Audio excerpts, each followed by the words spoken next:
د لوی ستر سپېڅلي خدای په نامه د خبرونو سرټکي. هیواد کې د امر بالمعروف وزارت لخوا د یو شخړو حل و فصل. پکتیا ولایت کې 1000 کورنیو ته د خوراکي توکو ویش او راتلونکي میلادي میاشت کې چین ته د ډونالد ټرامپ سفر.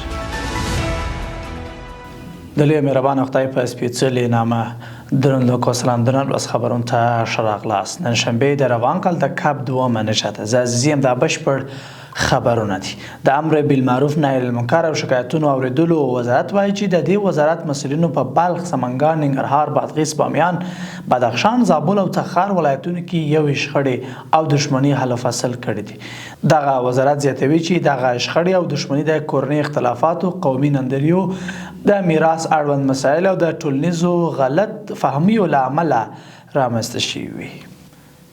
د سعودي عربستان ملک سلمان خیریه بنسټ د پکتیا ولایت په مرکز ګردیز او زرمت ولسوالۍ کې زر ارمنو کورنیو ته د خوراکي توکو کڅوړې ویشلې دي.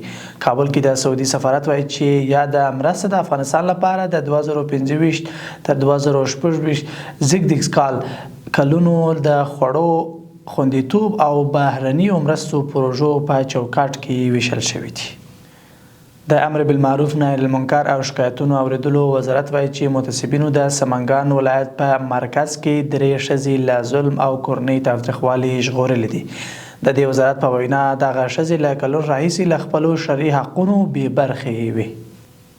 او روسي خبر ده چې رویترز خبري اژانس د سپینې ماڼۍ د یوه چارواکي له قوله راپور ورکړی چې د امریکا ولسمشر ډونالد ټرامپ راتلونکي زیږدیزه میاشته کې چین ته سفر کوي.